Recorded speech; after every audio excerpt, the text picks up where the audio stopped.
Thank you, Evan, and welcome to each and every one of you. And thank you for joining us for today's GLR Learning Tuesdays webinar titled From Classroom to Community, Investing in Whole Child Support Systems from Cradle to Career.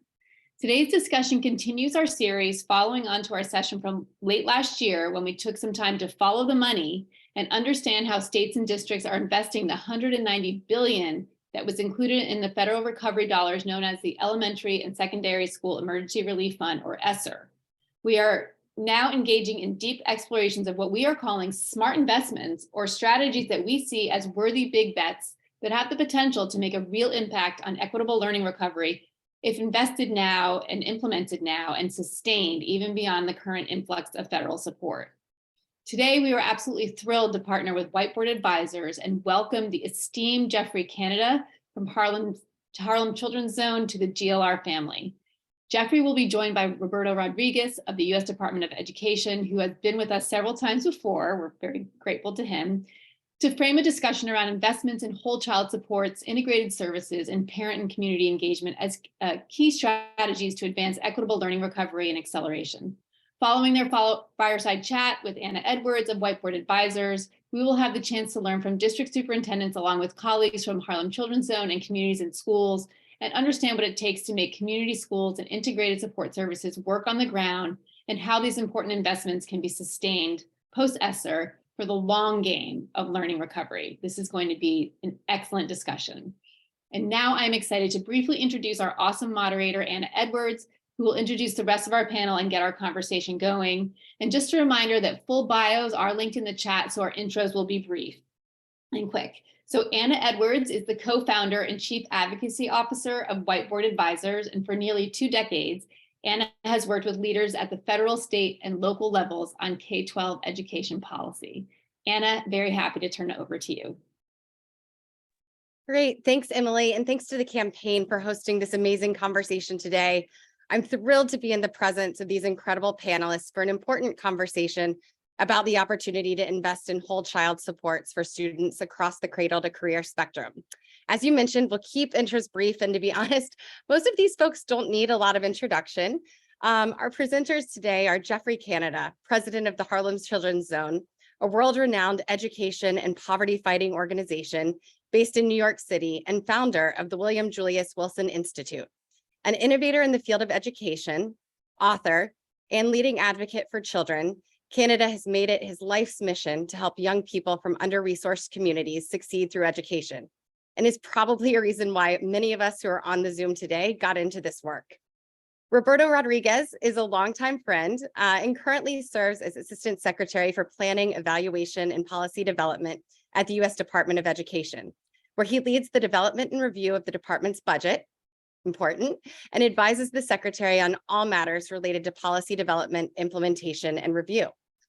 After we have this high-level conversation setting the stage for the discussion today, we have some amazing commentators that include Christian Rhodes, Deputy Executive Director at the William Julius Wilson Institute at Harlem Children's Zone.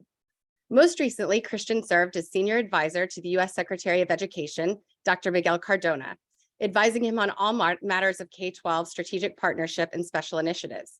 Appointed by President Biden, Rhodes also served as the Chief of Staff for the Office of Elementary and Secondary Education.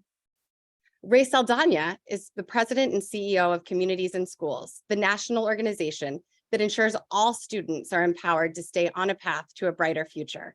Saldana is a CIS alumnus whose journey from former student supported by CIS to national leader of Communities in Schools sends an inspiring message to young people nationwide about the power they have to write their own success story. Dr. Marty Polio is the superintendent of Jefferson County Public School District in Louisville, Kentucky. He is a longtime administrator and educator whose focus is improving culture and climate across the district, increasing student achievement, and implementing deeper learning strategies to make lessons come alive for students and teachers. Dr. Kyla Johnson-Trammell is the superintendent of the Oakland Unified School District, where she attended elementary and middle school and spent most of her 22-year career. Johnson-Trammell took the helm as superintendent in 2017 and has built a nationally recognized full-service community schools model that focuses on high academic achievement while serving the whole child, eliminating inequity, and providing each child with excellent teachers every day. We've heard a lot about this work in DC over the last couple of days, in particular, some of the literacy outcomes they're experiencing. So welcome to all of you. We look forward to engaging and learning with everyone. We want to make this as interactive as possible. So please feel free to start thinking about questions you want to drop into the chat. After our fireside chat, we're going to have a few minutes with Jeff Canada and with Roberto, and then we'll move on to our reflection panel and have time for Q&A there. But before we get started, we are thrilled to welcome the CEO of Harlem Children's Zone, Kwame Owusu-Kese.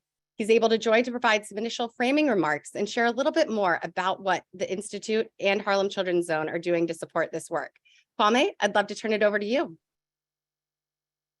All right, good afternoon, everyone. It's such a pleasure to be here. As Anna mentioned, I'm Kwame Owusu-Kese.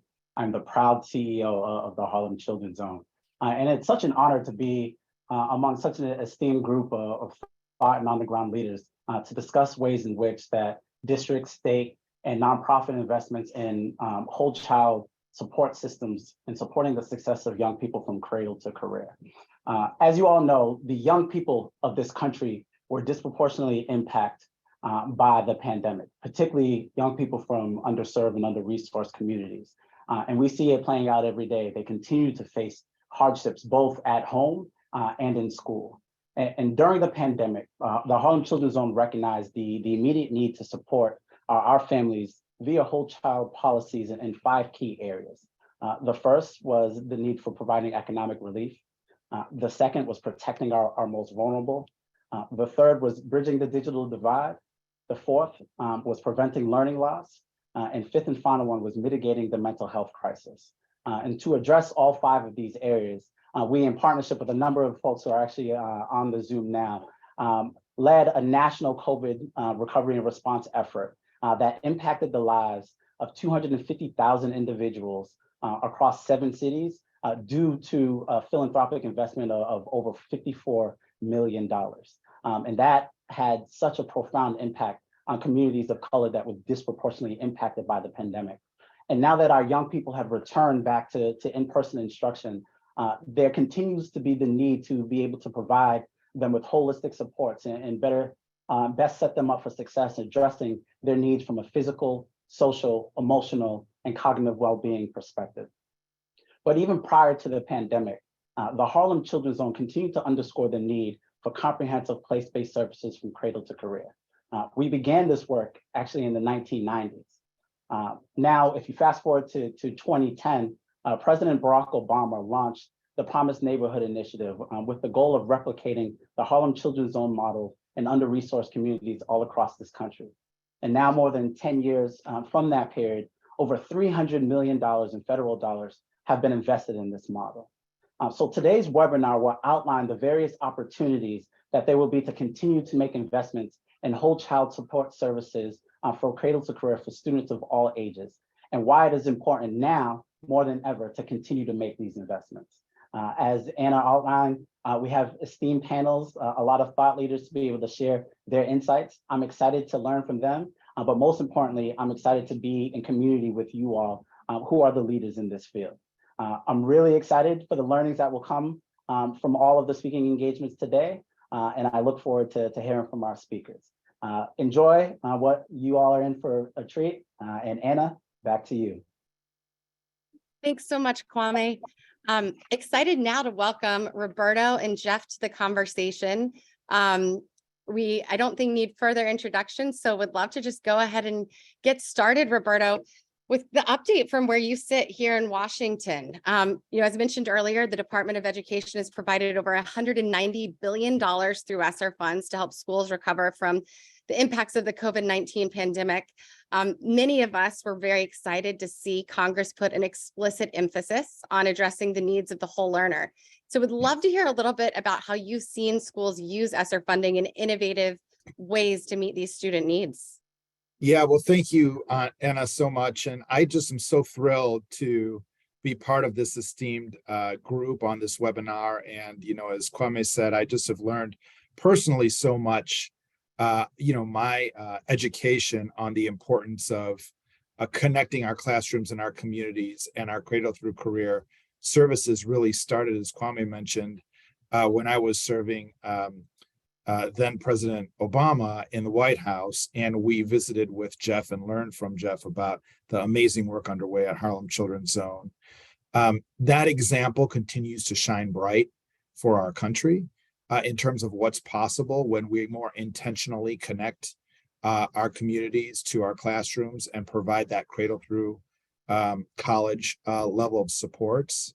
As we think about the moment we're in and in this emergence from the pandemic, three lessons are ringing particularly resonant for us, right? The first is the importance of mental health and student well-being to academic success.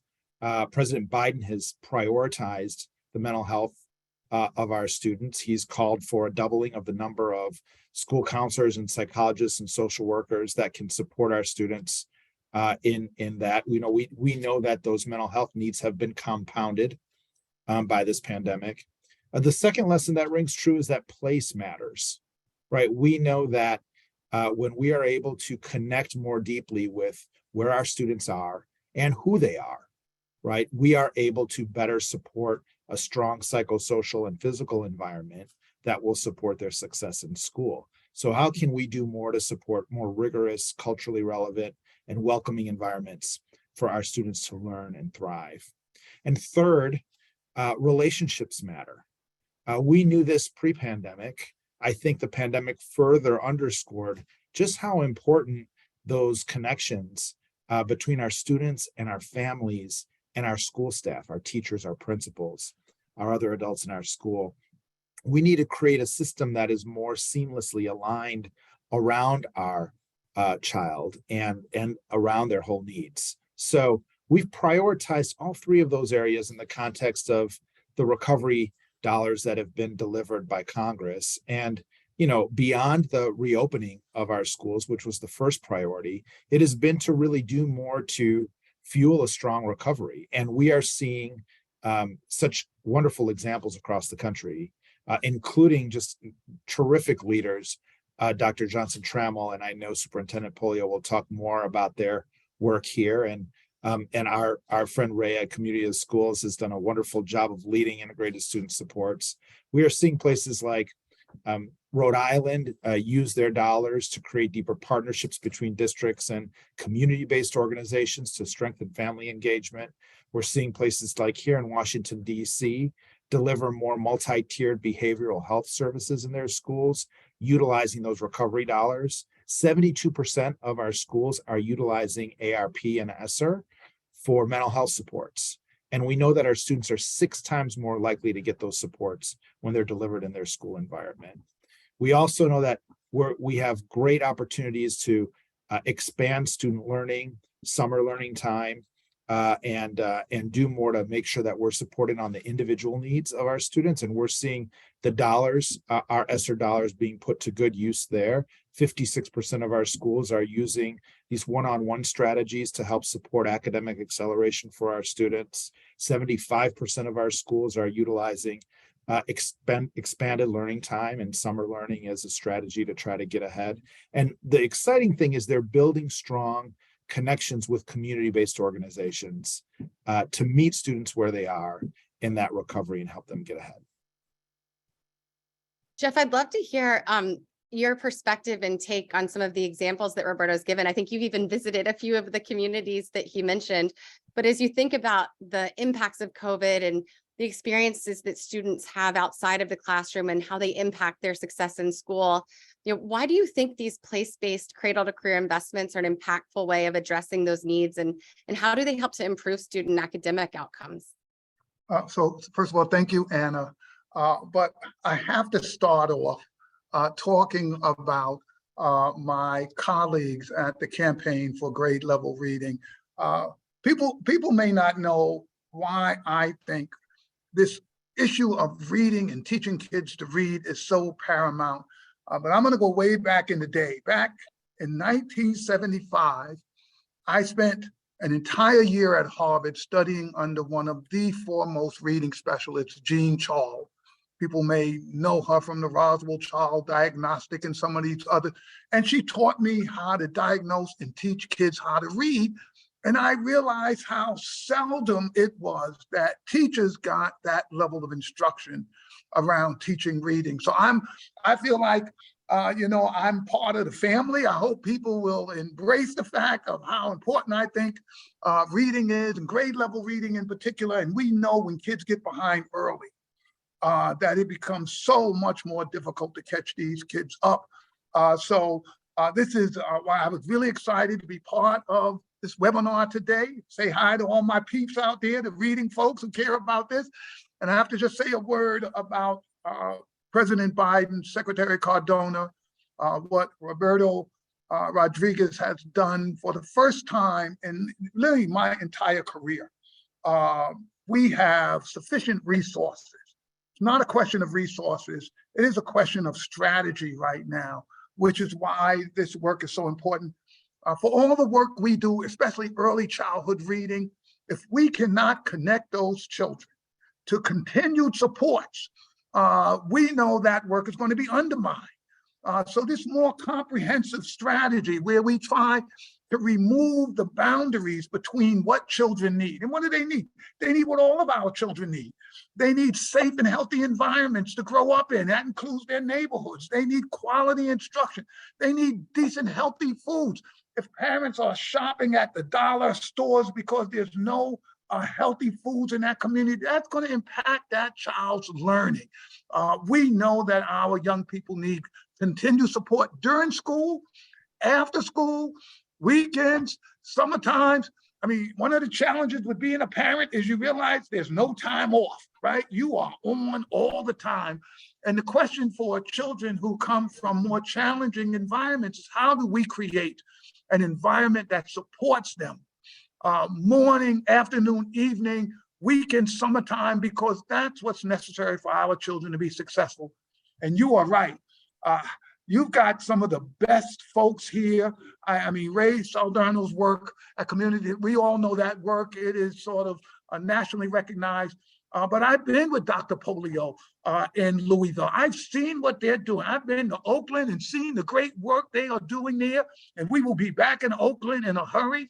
But I've noticed some of my other folks from Dayton on, and some Sandra Samuels from Minneapolis. I saw her name flash up there. So we have parts of our family, which we are all learning. And the thing I want to say, Anna, none of us have figured all of this out. It's not like we got all the answers, but we're pulling together the components. And if we get great people doing great reading instruction, and we get great folks in the after school, and we get great superintendents thinking about how you leverage this work, and we get mayors involved and ensuring that this work continues, we can do something in this country that's never happened before. We could actually end generational poverty in place after place after place. I mean, it is possible. We are close. We got to get our act together. We've got to learn how to work with one another. We got to get those resources and make sure they're used effectively. We've all got to become lobbyists for the best practices out there in the country so that we can make sure those practices get replicated all across America.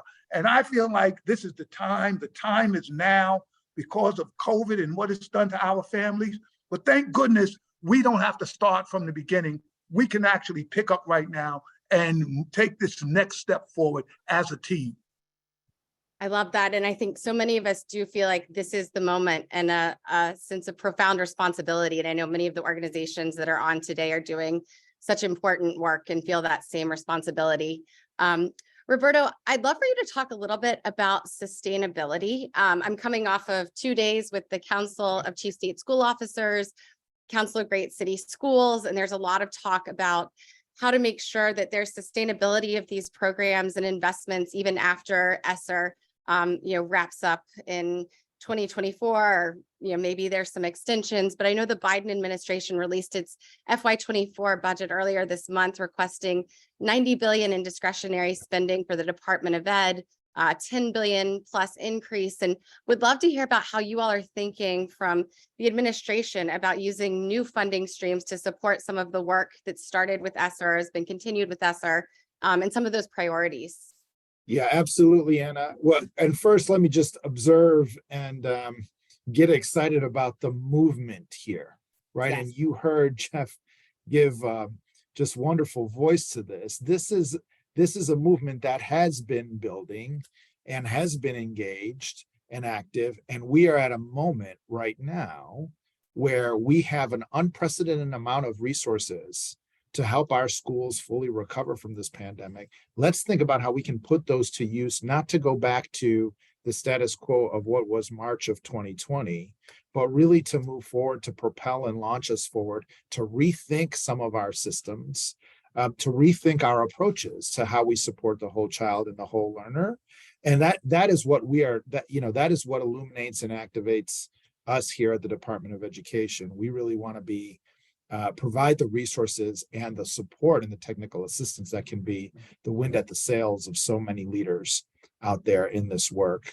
As has already been noted, these recovery dollars are one-time dollars, right? So we're thinking about, and you alluded to it, and I know the secretary was just with our chiefs and with some of our urban leaders about how to think about this cliff, right? So what we're saying is, we can put strategies in place now that will look different than the strategies that we used to turn to around remedying achievement gaps or around supporting the academic needs of students. We do need to kind of rethink those strategies.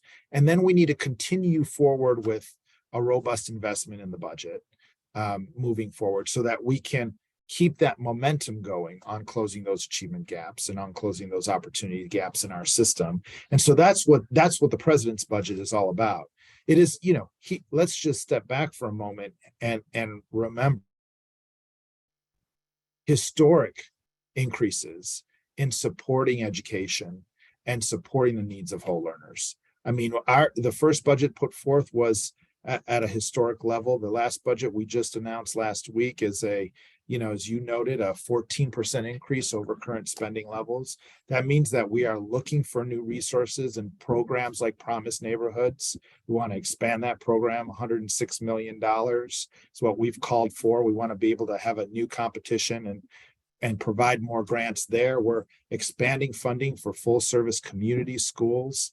Our budget there would serve hundreds of new schools there, trying to look at how we can wrap together integrated student services with expanded learning time and collaborative leadership for our students. We're thinking about our 21st Century Community Learning Center program, our after school program, a $1.3 billion funding ask there. And then we're asking for new resources in areas like mental health, right? Where we know the historic bipartisan Safer Communities Act delivered $1 billion to start to get going on turning the corner on that challenge of getting more mental health professionals in our schools, building up that infrastructure. We've asked for $578 million from Congress for our mental health programs. And that's on top of our EIR program and the investments in Title I, over $2 billion increase in Title I and Title III for our English learners and our multilingual learners. So it's going to take a robust level of investment. We need those new strategies put in place and put into action for the whole learner. And we need to make sure that we're investing more, not less, in our education system to be able to get there. Jeff, I'd love your thoughts on this idea of sustainability. Some of the funding streams that Roberto mentioned, I know you were a big part of getting Promise Neighborhoods off the ground when they first launched and the funding for that program. But as you think about ESSER funding and one-time funds, what do you think district and community leaders should be thinking about in terms of sustainability or other ways to bring partners in and making investments now that can pay off into the future? Would love any advice you have for folks that are on. Sure, Anna. So I want to handle this in two parts. One part is that some school systems have been paralyzed by, in quotes, the fiscal cliff. They're so worried about the cliff, they can't quite figure out how to use these dollars. I'm like, let's use these dollars for what they were intended, to support children, to make sure that they get quality education. We deal with the summer learning loss and the COVID learning loss, that we deal with the trauma our kids have dealt with.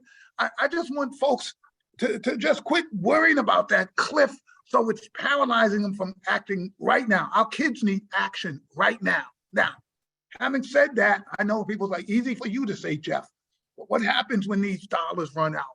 Well, this is what I've been saying to folks. Part of our job, and part of this is not just the schools. I'm talking to everyone in this webinar who's listening to this. Part of our job is to begin to go to our philanthropic, our business community, our foundation community, and say, this work must continue. It is not going to end when this funding ends. And we can't suddenly go back and say, oh, these kids are now fine.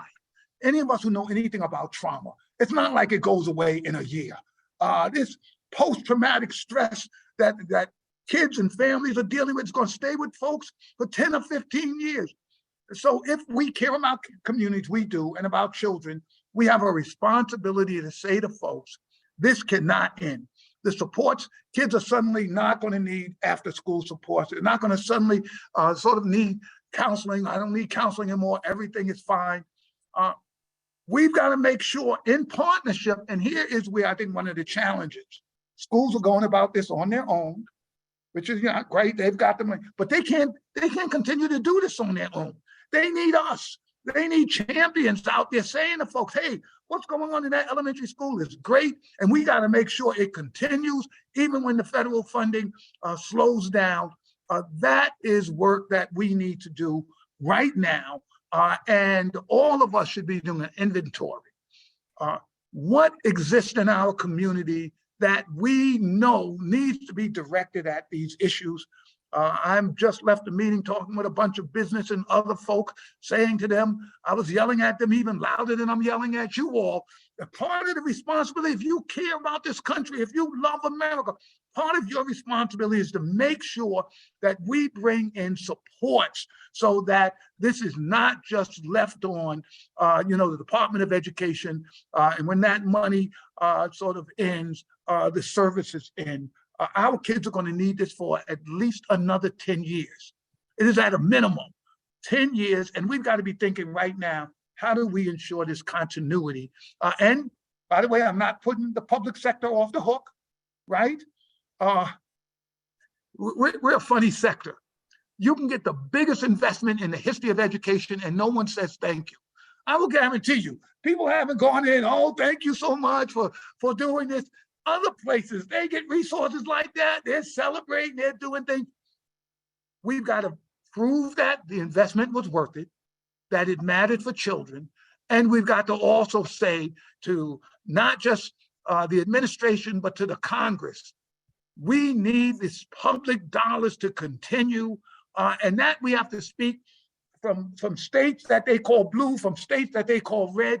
It doesn't matter. We need to all say, this support for public education has to continue, and these dollars can't simply dry up, even as we're looking for other dollars.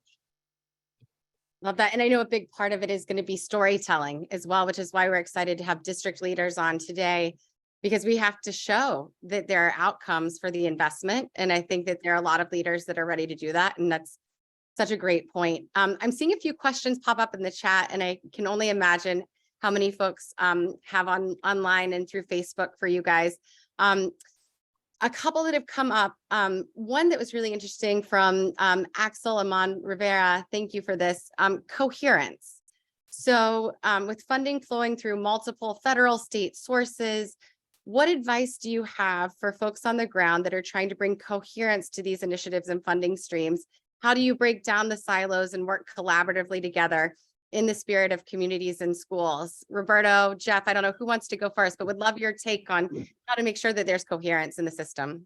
Well, I will say it is about making sure we're focused on the data, right? So we here at the department are collecting data on a regular basis from our states, and they're connecting from local communities. Every single community has a plan for the use of these dollars. And I share the urgency that Jeff mentioned too. There are urgent needs now. Our students need support to be able to accelerate academically, to catch up. They need those mental health and student well-being services. They need to make sure that they have a great teacher in every classroom and in every school, right? And we have further to go there. We have 170,000 educators to bring back into our system here. So big challenges. Let's put the money to work now. But there's data and there is a plan in every local community around the use of these resources. So it begins by taking a close look at that plan and then pushing our boundaries to reach out, right? So that we're not just trying to solve this on our own or in our own silo, but with our community in deeper partnership with families and with community. I really agree with Roberto on this, and I want to add one additional resource. There are organizations that actually have as their mission the sort of collective action it takes to move these outcomes forward. Strive Together, if folks don't know about the Strive Together network, they are out there. They're creating backbone organizations, which are kind of keeping, they're like a traffic cop. Who's got answers over here, where the problems over there? How do we match these things together? You have purpose-built communities doing the same thing. So part of this is we shouldn't have to reinvent the wheel. So if you don't have a Strive Together network or a purpose-built network and you're concerned about this, you should Google them. You should look up this information. There's a movement around collective action where we are saying we need to get all of the stakeholders in one place so that we're on one accord and we're focused on a set of outcomes for young people. So this can't be just left to the Department of Education and to school. There's a much larger universe of folks who need to be involved in this, and there are examples. The thing I want people to take away is there are examples. It is happening right now. You've got people right in this webinar who are doing it, who are part of these networks, and I think that this is the wave of the future. How do we make sure that we collaborate effectively, keeping our eye on the mission, using the data, being accountable? All of those things are real, and we need to do that, but we don't have to sort of invent it ourselves. There are folks out there right now who are doing it. And Anna, can I just add to that great point too, just for a moment to interject? Strive Together is such a great resource and a great example. And again, because they are localizing that data and they're building local plans around what that, Cradle through career and college pipeline should look like. Another resource I want to just direct folks to is the National Partnership for Student Success. This came about, we announced this at the White House. It was galvanizing the president's goal of 250,000 additional tutors, mentors, academic success coaches, adults in the lives of our students to help them accelerate their progress. And we have over 120 nonprofit organizations engaged in local communities around the country on that effort too. So that's an all hands on deck effort. My wonderful friends at the Corporation for Community Service, Michael Smith and others, are helping us with that effort as well. Yeah, great point. Thank you for bringing that up. And it is an incredible coalition. It's interesting to think about NPSS as kind of national umbrella, and then we're going to hear about work going on in Louisville and Oakland, which I think also provides really good examples of where there is that coherence between community organizations, the school district, city leaders, state leaders. So we'll be jumping into some examples there shortly as well. And we did provide the link to NPSS. There was another question that came up, Roberto, that's a little bit more technical in nature, but wanted to make sure for those who are on the line and interested. Do you know if there will be a Department of Education Promise Neighborhoods competition this year, FY23? Well, I sure hope there will be. I think, that we are working hard to take the president's request to Congress. And that is a request for the FY24 budget, again, of $106 million. That's an increase of $15 million over the current funding level. That would enable the department to be able to move forward with a new competition, as well as to support continuation awards across our Promise neighborhood field. Let me just say that is such a vibrant field of schools that has and communities that have continued. And we are excited to learn from those and to just bring more of those place-based, cradle through career and community connected strategies to bear across. Promise is not the only place to be able to fund those projects, but we would love to see an increase from Congress in this more recent budget from Promised Neighborhoods. So I would just encourage folks to make their voices heard to that end with your members. Definite advocacy opportunity there. Well, with that, thank you so much, Jeff, Roberto. I think we're going to hear actually now about some of this work going on the ground, both with communities and schools, with Harlem Children's Zone, and with the incredible work in Jefferson County and Oakland Unified. So thank you so much for joining us today. Jeff, I think we're going to get to keep you for a little bit longer so that you can join the conversation. And Roberto, thank you again for joining. Thank you, Anna. Great. And please continue to post questions. Great questions and engagement so far. I love seeing all of the conversation in the chat. So we'll let everyone come on. Great. Dr. Johnson-Trammell, great to see you. And Dr. Polio, do we still have you on? Let's see. Just looking at who's on here. Okay, great. And hi, Christian. Perfect. So I think we'll shift to some reflections now. I know that gave us a lot to think about in terms of the stage with all of the federal funds available, emphasis from the department, new opportunities for funding, and a call to action, we'll say, from Jeff Canada on how we can all work together. I'd love to start with you. Kyla, you're the superintendent of Oakland Unified School District. The mission is to build a full service community district focused on high academic achievement. I know in our prep call, you mentioned how the state of California has provided some resources and that you received the largest grant in the state of California for the community schools. And you're doing a ton of work there. Would love to just hear how things are going on the ground, the resources that you've pulled in, and some of the outcomes that you've started to see and how this is helping your students. Sure thing, Anna, and good afternoon, everybody. It's wonderful to be here and to talk about two of my favorite topics, community and literacy. One of the reasons why I took the gig in Oakland is because I had the pleasure 12 years ago of helping to develop our mission and vision, which is we've been on this journey of becoming a full service community school district. And really, I'm trying to think about how we center communities and schools together, not just to provide wraparound services, but really to close opportunity gaps. And it's almost been a blessing that it was a journey that we were on before COVID, because I think a lot of our infrastructure allowed us to accelerate many of our partnerships and resources when we were in what I call not necessarily a moment, but an era that we're just trying to figure out how to best support students and communities. And so partnerships and this notion of relationships is something that I would say we're still learning. And one of my biggest reflections, and I'm going to talk about two of our partnerships in a minute, is the level of organizational mindset. It's a shift in how you're thinking about leadership, I would say, as a superintendent on down. I think for bureaucracies, it's a lot to sit in discomfort and just claim that our organizations weren't designed to educate all kids, that there's a lot of bias built into systems. And so you have to be willing to sit with community and hear hard truths in order to be in a solution-oriented space to move work forward.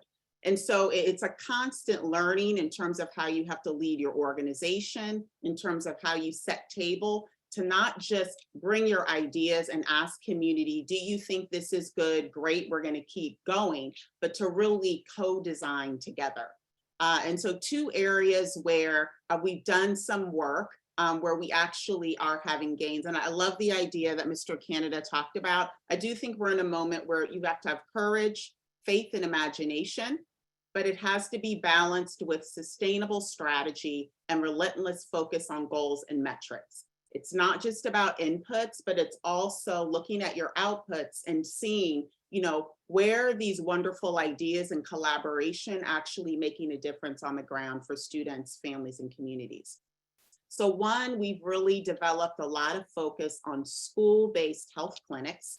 We have 16 in our district that touch all of our middle and high schools. This is work in terms of infrastructure that's been like a decade long. So really working with partners like Kaiser, our Alameda County Health, and our schools, everything from MOUs, looking to how we're going to share data, really braiding funding from the county level, from the private philanthropy, and also from our school system.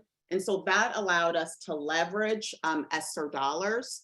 Because these health clinics were in our schools well before COVID, they allowed us to accelerate community-based clinics for testing, for vaccination.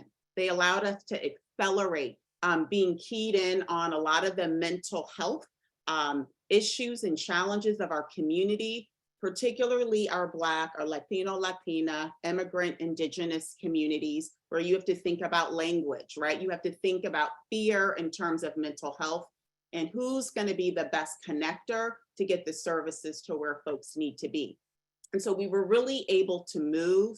One of my schools that I love shouting out is our Oakland High School, where we really combined our college career center with mental health. So it's a one-stop shop where kids can get everything they need from mental health in terms of making sure that they're graduating on time and with the credits that they need for any post-secondary track that they want to go on. And so again, the fact that we've braided a number of funds means that even once our ESSER dollars run out, because of its infrastructure that's built in, we have other funds, both within our system at the state level, but also from private partnerships as well. Secondly, we've had tremendous success working with two organizations, Oakland Reach, Fluent Seeds, around our early literacy work. During the pandemic, speaking of courage, I just decided to redo our strategic plan, mainly because I was so worried that we were going to be succumbed by crisis and we weren't going to be thinking about what do we need to do in the next 15 years. And so we have 4 pillars: early literacy, empowered grads, joyful schools, and a diverse and stable workforce. And so with Oakland Reach, even during the pandemic, they helped us to set up virtual and in-person learning hubs. They have been a powerful, powerful partner to really empower our parents. Lakeisha and I have very spirited conversations around things we're not doing well. You know, how can we partner together? When we came out of the pandemic, that evolved into what they call literacy liberators, which are really high dose tutoring. It's kind of Oakland's remix on high dosage tutoring. So really recruiting parents from the community, largely of color, to provide small group instruction and one-on-one tutoring to our students of color. Now, initially when we started, we only had half of our tutoring staffing full. So, you know, their staff came together with my staff, like, look, what help do you all need? We see you all are struggling with COVID. And so they really helped us in terms of doing the grassroots recruiting so that my human resources team could focus on the onboarding. As we continued, we saw gaps such as, well, who's doing the orientation and the induction for these tutors so that they're well set up with the schools to provide. So again, some of the things that get to the idea is great, right? The courage is great, but then you have to stay with the partnership to work through your strategy, right? To think about the long term, to think about how to take it from a pilot to scaling up, and then to look at the results. So we're all looking at our formative assessments and seeing, you know, are more of our kindergarten kids finishing and knowing their letters and sounds? And so our data is showing us that this approach is working. And now we're looking at trying to have a parallel model in terms of numeracy. And so again, I can't speak enough about, I don't think there is a way for us to get out of this moment without actually building systems through like partnerships and relationships, and really not only breaking down silos at the school level, but the system level. Schools can't continue to do this on their own. And so it really does require how we're thinking about funding and partnering across sectors, healthcare, right, education, city, And really, as Jeffrey Canada was talking about, advocating to, right, many of these businesses, it is their responsibility to give back and to help to invest in these communities, right? So that we have healthy workers and communities in the future. And so thinking strategically about the best place to use some of those dollars. I could go on forever, but I'll stop there just so we can continue the conversation. I'm so glad that you just covered so many of the questions that came up about coherence that we got in the last part of the conversation, and how you can grade and sustain funding, and then how to integrate partners together. And Oakland is just providing such leadership for the country on that. Jeff, I know you were just in Oakland and spent some time there. Do you have any thoughts that you'd like to share on the importance in particular of some of the physical and mental health investments that Kyla mentioned in Oakland? Yeah. So I think, Anna, that people have totally underestimated the mental health trauma that has happened in the most disadvantaged communities. We know that trauma has an impact on children, even in utero. Toxic stress, we understand the impact that has on their learning ability, on their health, but we have never had the universal trauma that we have, our children have lived through. And then you add to that, this is an American tragedy, that we have school shootings that happen routinely in America. So here, every kid in America is learning what to do when some stranger comes in trying to kill them in a place that used to be for fun and for games and for learning. This is unheard of anywhere else in the world except conflict zones where your children are exposed to this. So this mental health issue impacts the physical health that children have. And we've got to make sure, the superintendent is 100% correct. You need health, you need mental health. It has to be available on a real-time basis. The violence in so many of our communities are going up. You have so many of our young people who are struggling right now. We're trying to get reconnected to the education system. This is an all hands on deck moment. This is a time where you break the glass, you pull the lever. We've all got to make sure that our children are surrounded by supports.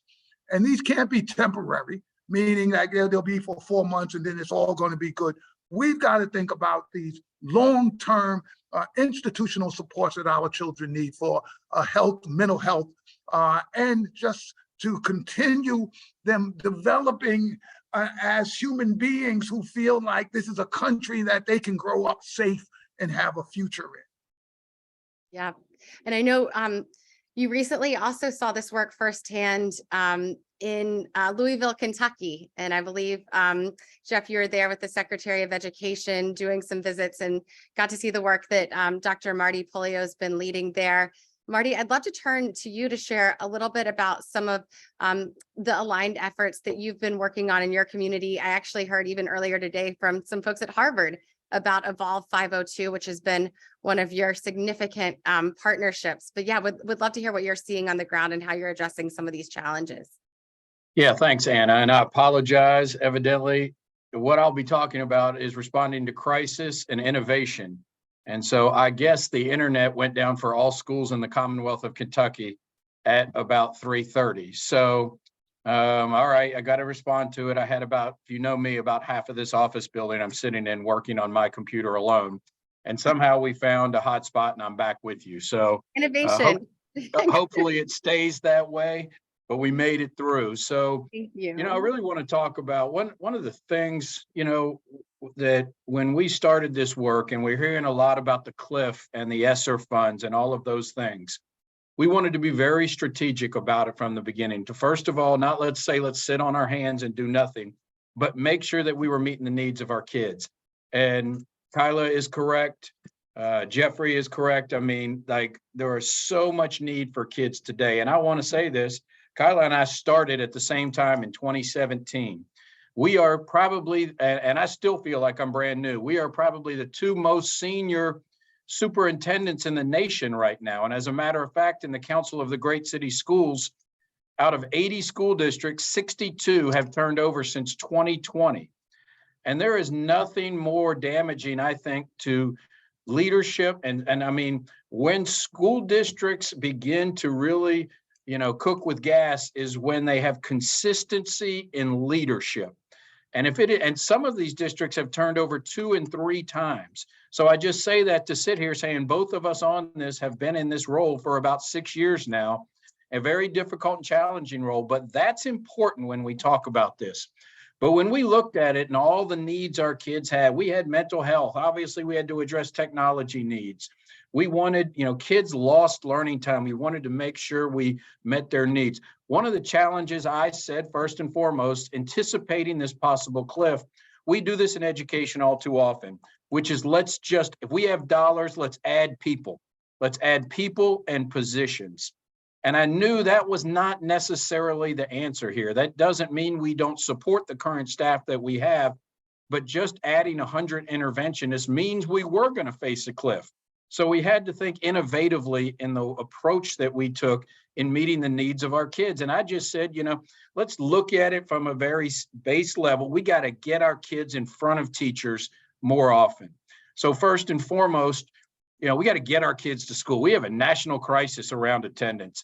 And if we don't dig into that as a nation and say, we're not going to be successful, if 40% of our high school kids are chronically absent, there is no way to catch up a kid that is behind. It's impossible. And so we got to get them to school, but we've got to get them in front of certified teachers as much as we can, getting engaged in fun activities and instruction. And so when we first started this work, we thought, all right, with that concept of bring as many kids as we can to our buildings. And let's bus them into our buildings. Let's get as many as we can. Let's get as many teachers and replicate school. Well, what we found out was a lot of kids, especially after school in the summer, really didn't want to come back to our school buildings and do the same things that they were doing during school. So we had to think innovatively of it. And so we had this group, which is, I think, a model when it comes to community engagement called Evolve 502. It started as a promised scholarship where every one of our kids were a promised scholarship when we, in March of 2020, and we had raised money, every JCPS kid gets at least a 2-year college scholarship to move on. But this board, the operating board of Evolve 502, when we went into COVID and just said, you know what, we want to help the district in any way we can. And that was the first big step. These were community leaders who just said, let's meet on a weekly basis on Zoom, figure out a way to help wherever we can. Through that process, the ESSER dollars came in, and I engaged that group, that committee, and said, let's work together on how we can spend these funds. We will use the ESSER funds within the community. We need Evolve 502 to be our partner in this. We established a committee within that group. And essentially what we did is said, yes, we're going to bring a lot of kids to our schools, but what we're going to do is tap in to what we now call community hubs.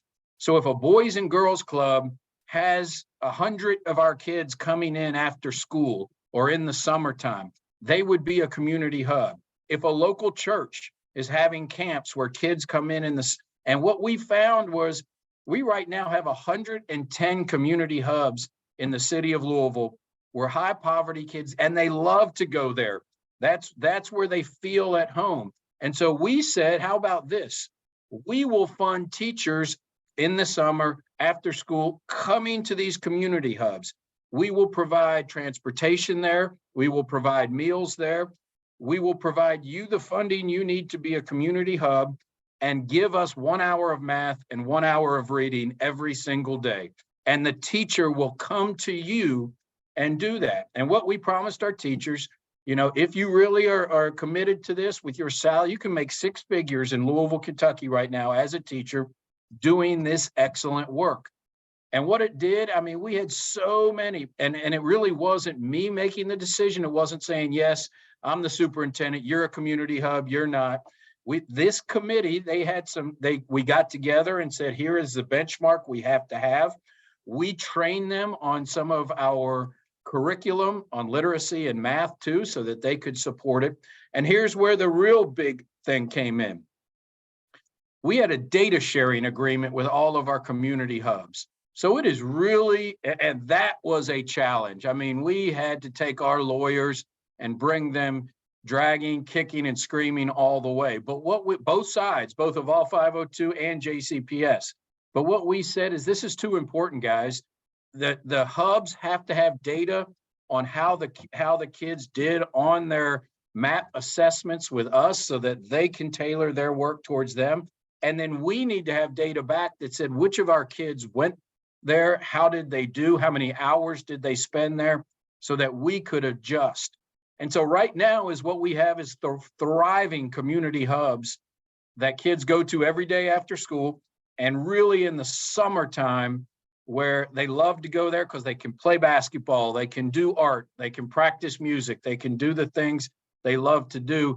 Meanwhile, we try to slip in the back door with them with some reading instruction and some math instruction, and it's been successful. So it continues to build our commitment to this.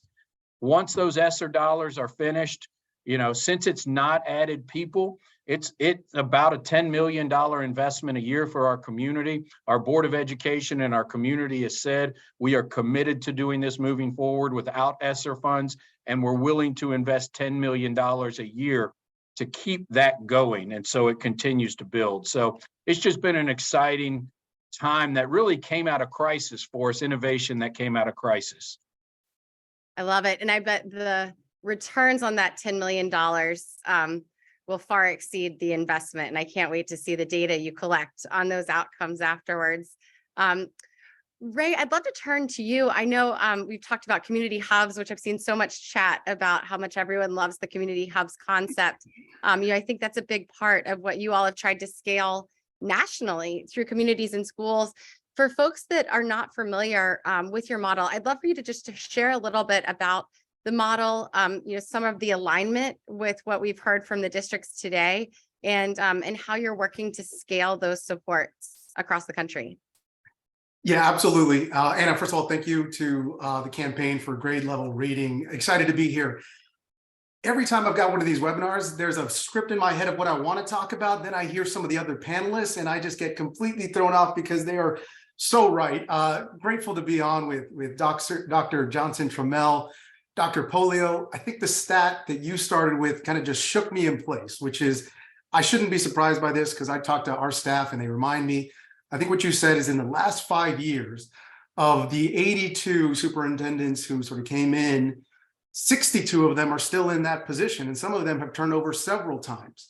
And it reminds me of how to talk about our work at communities and schools, because what we often do is, we're working with locally led and locally focused nonprofits who are partnering with, Dr. Johnson Trammell or Dr. Polio, coming to the superintendents and their school boards saying, look, we've got an approach to do evidence-based wraparound student services. You all have challenges.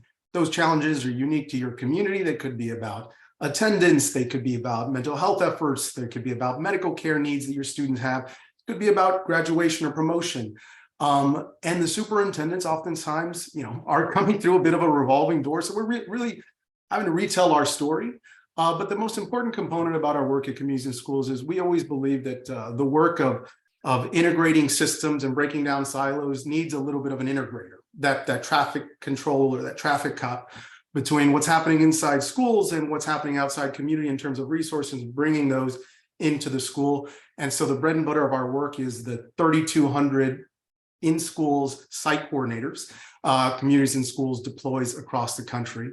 And the work of wraparound student services, or what we call integrated student supports, is part of a larger field. And it's this question of what really sticks, and the ability to actually, as Dr. Polio was walking through this, I can't tell you how much heartburn there is in just getting a data sharing agreement about our work as a nonprofit working from the outside, saying that we want to share this with the local housing authority, the local food bank, the local city council and mayor's office, who are working on community-wide indicators around attendance or third grade level reading or post-secondary certification. But that's the role of, and that's why school districts have partnered with communities and schools, and why we continue to see this growing field. If you had asked me back in 2020, pre-pandemic, how many schools we were in, would have told you we're in about 2,500 schools across the country. Since then, it's grown now to about 3,200.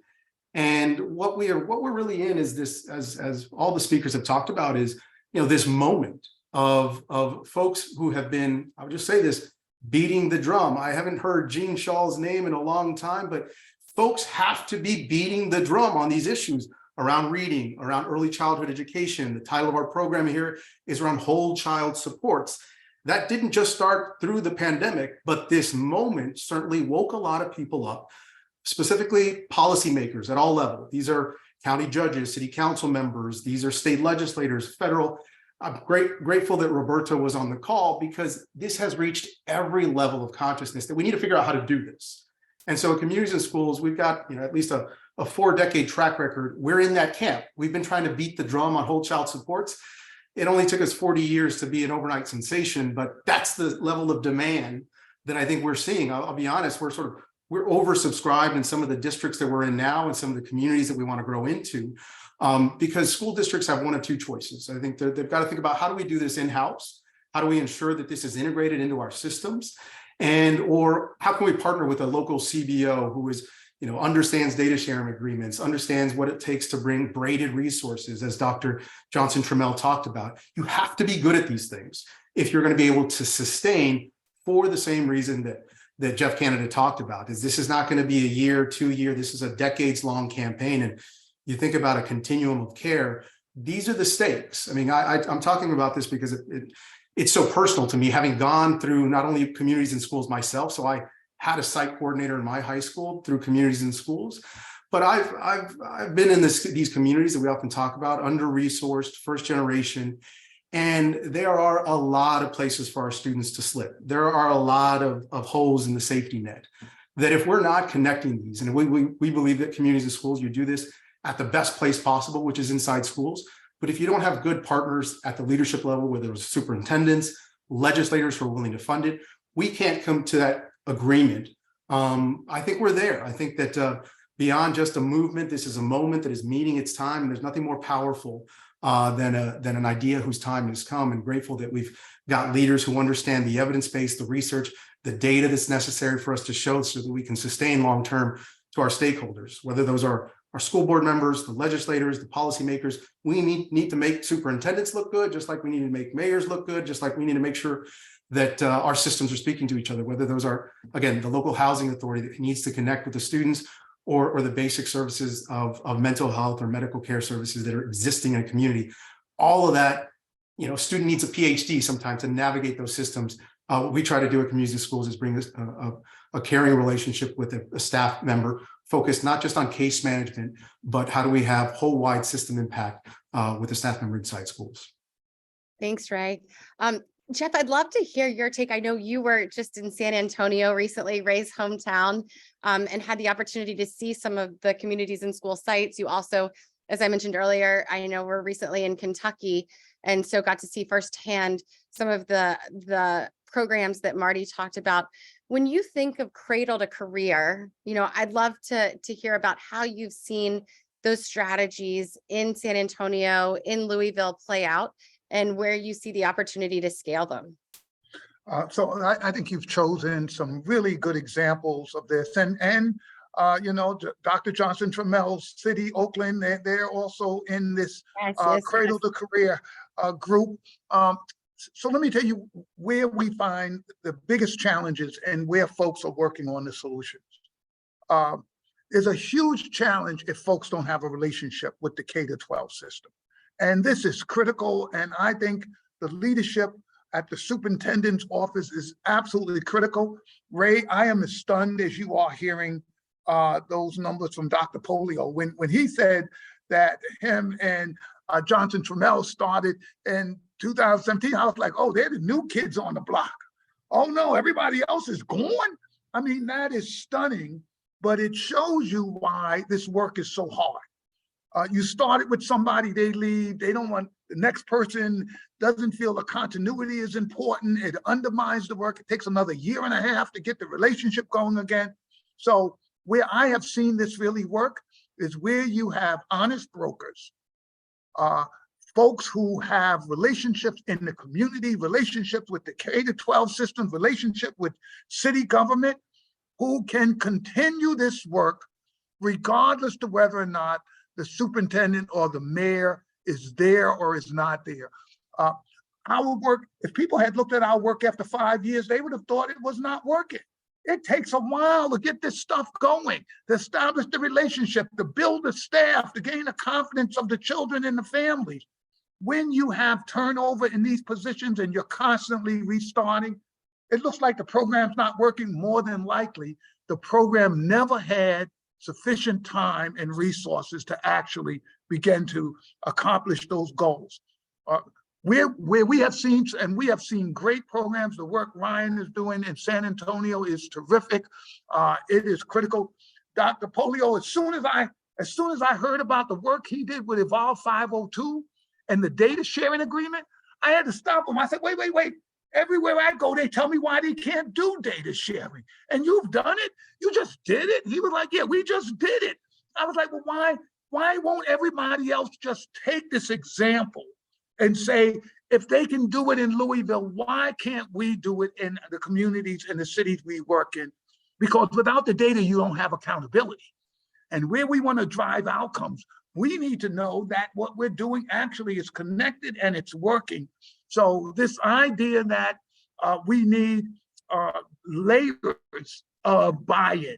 You need community buy-in, you need school buy-in, you need buy-in at the superintendent's level, and you need buy-in at the city level.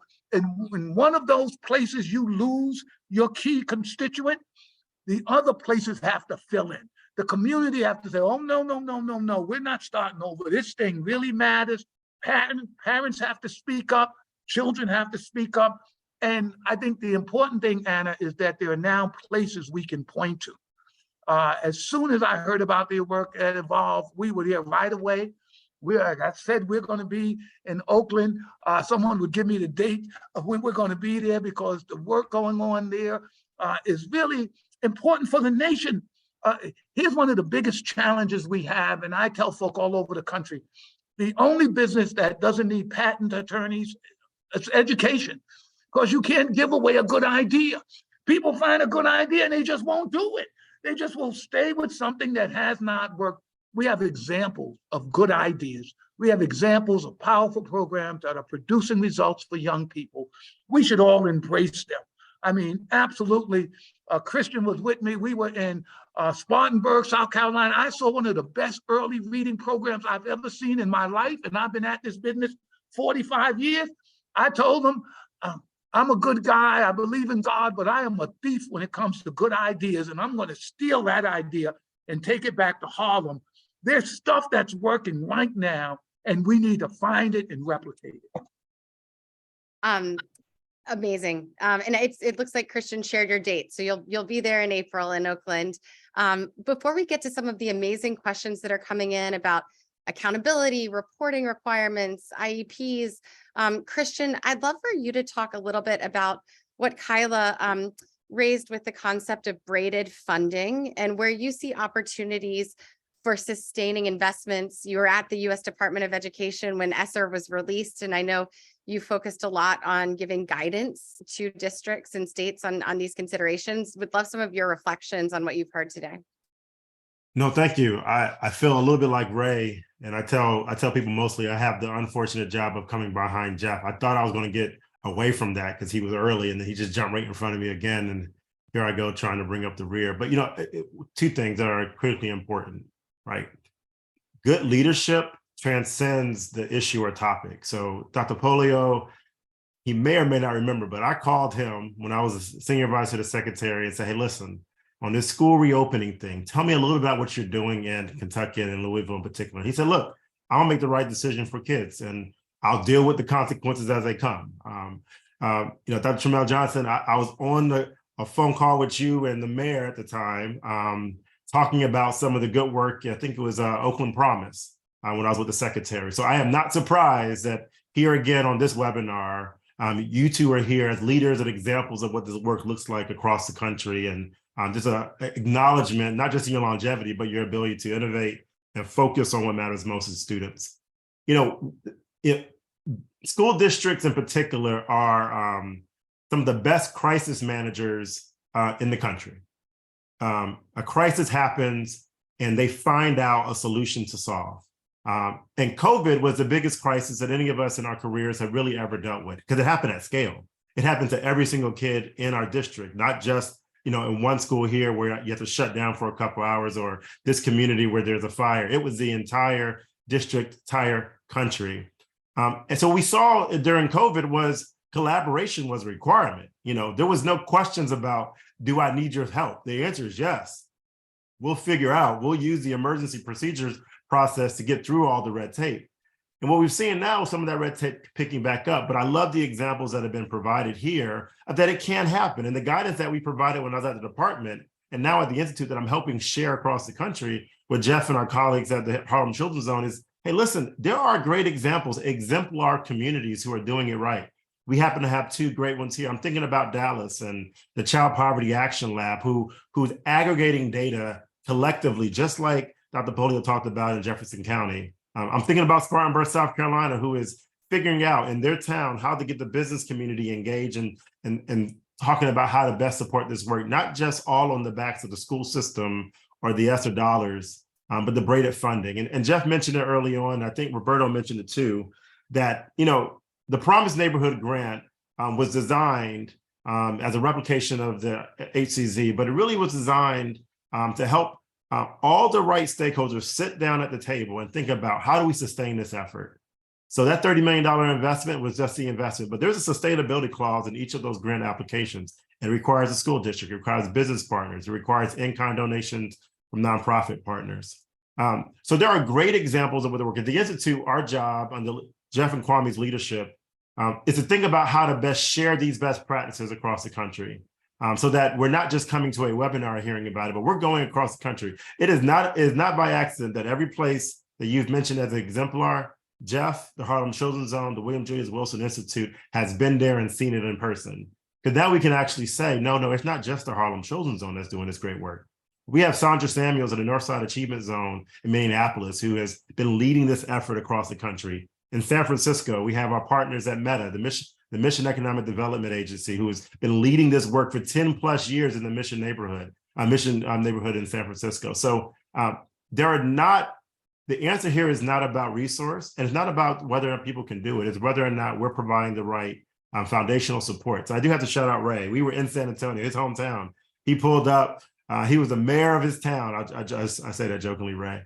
But when he pulled in, the thing that was most amazing about San Antonio, the work that was happening, I think it was I want to say the east side, I might be wrong, the school district, but the superintendent had made a decision. This is a relatively small district, but made a decision in San Antonio that it wasn't good enough just to have a community and schools coordinator in one school. They did it school-wide, the whole district, every single district got it. You know why? Because every student in that district needed these type of supports. Now, the question is whether or not, and they use ESSER dollars as a foundation, but we're right now in San Antonio and in that community thinking about how do we best raise the additional resources so that they don't have to shut that down as a fiscal cliff comes. And I think that's the benefit of being in community like this and breaking down the silos that our colleagues here are doing an excellent job of doing. Amazing. I'd love to turn it. I have so many questions, but I'm looking at some of the questions that have come in from the audience in our last few minutes here, just to raise a couple. One interesting one on early learning. And as we think about the Cradle part of Cradle to Career, I know, Kyla, you mentioned when we were prepping for this conversation, some of the work you've been doing on early literacy in particular, but would love it if you could share a little bit about the role that a focus on early learning and kindergarten readiness has played in preparing students in your district and how you've engaged parents in doing that. If you don't mind sharing a little bit about kindergarten readiness and your thoughts there. Yeah, I mean, I think like most districts, really trying to get laser focus on where you need to focus in the system to really get to that third grade proficiency, which was an issue. Let's be clear, everything we're talking about was an issue before COVID. And now it's just become exponentially more challenging. And so we have a wonderful executive director of early childhood.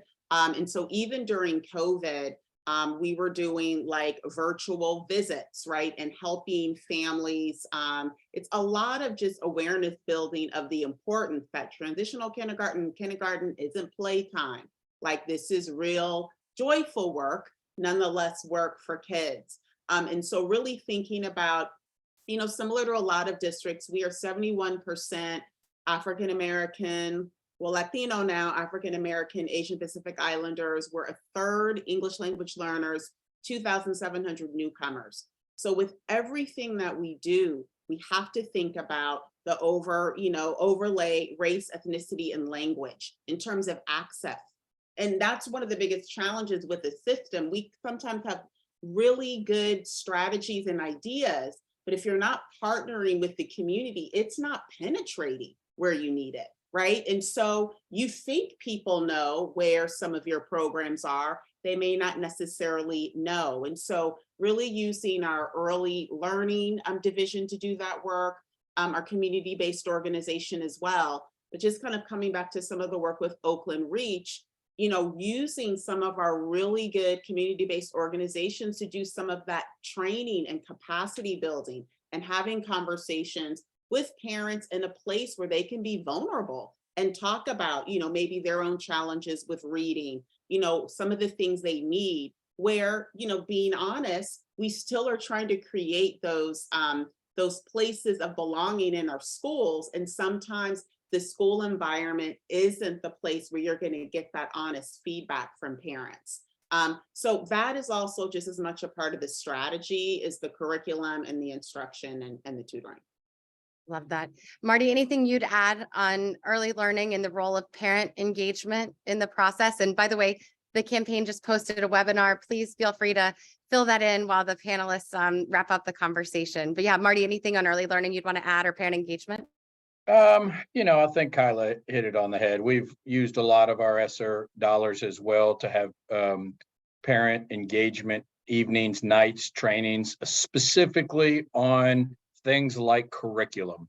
I think all too often, we don't let parents clearly understand what their children are learning, how they can help them at home, how they can support them. So we've really had a focus on doing those things with our dollars as well. But I think she hit it on the head. Great. And one of the questions that came in, Joe Robertson, I think it's really interesting to think about accountability and reporting requirements. So a question came in, I'd love for any of the panelists to answer, but do we think there's enough flexibility and accountability and reporting requirements for community programs and partners to meet the needs of students, or do we feel like they're overburdensome in requirements? Do you guys have any thoughts on that?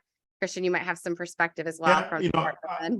I have a little bit as a department. I also have a little bit as a chief of staff of Prince George's County Public Schools on my previous roles, in a big district that oftentimes have a lot of community partners. And what I would encourage those community groups and organizations who are on, these backbone organizations that are on, is to try your best to align what your outcomes to what the district is pushing towards. Because the district has accountability requirements at the federal level, at the state level. These are requirements that they can't get around. And oftentimes it's more than just counting the number of people that participated in the program. It is truly whether or not the child is kindergarten ready. And kindergarten readiness now looks much different than it did 25, 30 years ago, right? So I think we have to be very intentional as a community-based partner and organization and think about what's the strategic plan that Dr. Jonathan Terrell talked about? What is the strategic plan of the district? What are they focused on? Understand that. And then how do we best align to that resource? And if we can, then that should be relatively easy when it comes to accountability. Now, where it gets a little tricky is when the organization and the district partner are misaligned. And I think there's some level of incumbency on the nonprofit. And equally as much as a person that works in the district at the federal level, I think districts also have to be better partners in thinking about how do they reach outside of the walls of the district to look for those high quality organizations in your community. Jeff mentioned, these are backbone organizations that have additional support and resources they can bring. They can bring philanthropic dollars. They can bring the business community, oftentimes who are funding a lot of their work. But finding partners like communities and schools in these groups who already have clear outcomes and data that's aligned to where a district is. I think that right there helps clear up some of this accountability question, which allows everybody to focus on the needs of the student. If I can, and I think I might just jump in there, especially around, I'll do my best to be a spokesman for community-based organizations or nonprofits. We need to do we need to evolve and elevate where we have come from to approach school districts to be very clear, not about our inputs, but very clear about our outcomes. And that does mean, to speak to the question at hand, that our team has to spend a portion of their day going through the data, the evaluations, the surveys that we ask our students to do, a pre and a post at the end of the school year, about things as important as relationships and engagements and connections. We know that our youth today, suffering from some of the worst mental health crisis levels that we've ever seen, we can sometimes assume that our young people are the most connected because of the technology availability. But what our site coordinators tell us is they're some of the loneliest that this generation. In many ways, we see that in the way that the data reports back about the feelings of connection to an adult, feelings of connection to other friends, or issues of bullying.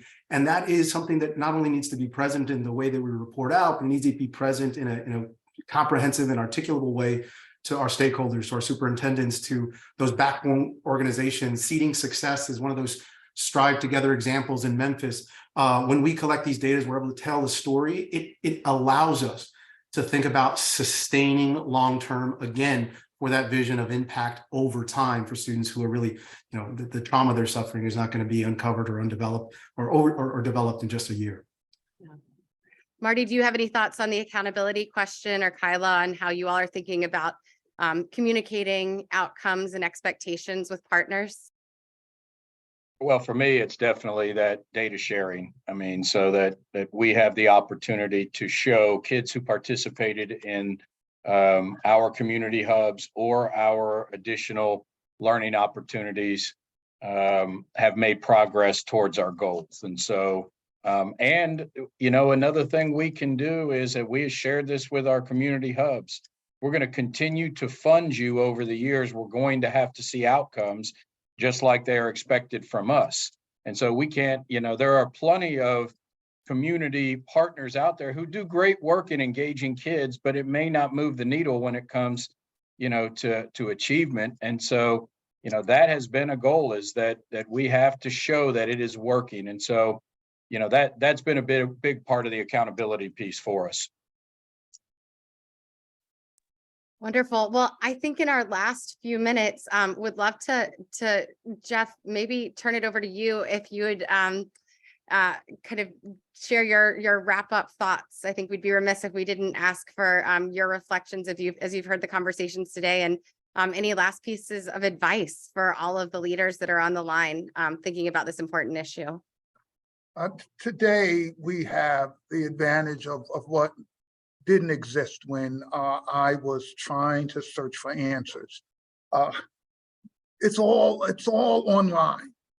You can search for what Dr. Polio is doing. You can search for what Dr. Johnson Trammell is doing. You can search for community schools. The answers are here. Here's our challenge, I think, as people who care about children. Our jobs are hard enough to do individually, right? So I'm trying to teach reading. I'm running a program. That is hard. It's tough to staff. We're facing all of these challenges. Now, here we're coming, telling you, yeah, but you got to do more than that. It's great when a child is with you, but that child is going to go and be with someone else. Who is that someone else? Are they there? Are they prepared? And we need to think about how we bring these holistic supports for children and in the communities we care about, literally from birth till when these kids go off to post-secondary. You can deal with K-12, but we want these kids to have jobs and careers. So there are people who are doing this around the country. At the William Jewis Wilson Institute, we're working with 21 cities across America. You've got community and schools throughout America, and they are all focused on doing these comprehensive supports to children and families. We should make sure every resource is in the communities that we represent. You don't have a community school in that community, there's a website. I know Ray said, Jeff, don't give us any more business. We can't handle the business we're doing right now. But that's okay, Ray. The problem with success is that people find out about it and they need to do this. The promised neighborhoods, the 21st century schools, let's use the federal dollars, but more importantly, there are city and state and county dollars, which can also support this work. We need to be sharing the good news with other people. Don't keep it to yourself. Send it to your mayor, send it to your county exec, send it to your governor. Say, hey, why aren't we doing this in our community? These folks seem to have it going on in Oakland and San Antonio and Minneapolis. We want the same thing in our community, and undergirding all of it is grade level reading. I want to just make sure we come back to that. It's not like we've solved that problem. That is critical. The science on this is becoming clearer and clearer, but it has to be embedded in a comprehensive supports for children and families that includes their physical health, their mental health, how their communities are experiencing violence, how schools are dealing with the trauma children and families are bringing in. This is a time for us to collectively come together, search out what's best in education and social services, bring it to our community, and let's applaud those folks who are on the front lines doing this work every day, trying to keep this country a great place for children and families. Wonderful. I can't think of a better way to end today's program. Thank you to everyone who's been on. Thank you to everyone who was a panelist and a commentator. And hopefully we'll be watching this webinar and the recording. We'll try our best to get the resources and some other questions that we didn't get to answer out as follow-up. And I think everyone's feeling really inspired and hopefully a sense of opportunity to partner and to think about how we can support students. So thank you again to our panelists. You all are incredible. To Jeff for being with us today, and to the Campaign for Grade Level Reading, of course, for being such an amazing convener. Thank you, Anna. This was a great session, and just want to remind everybody, we posted in the chat so you can register for upcoming sessions. I just want to highlight early April, we have 2 sessions focused on high dosage, high impact tutoring. There was a couple questions about that, so please join us next week looking at why diverse books matter. So please rejoin us again, and we know we're at time. So thank you for joining us today. This was a very, very excellent discussion, and we can't thank our panelists enough, and Anna for your amazing moderation, and Whiteboard Advisor for your partnership. So thank you so much, Jeffrey Canada, Ray Saldana, Dr. Kyla Johnson-Trammell, and Dr. Polio, and who am I forgetting? Christian Rose, thank you so much. And also Roberto, who had to leave a little bit early. So thank you, everybody, and enjoy the rest of your evening.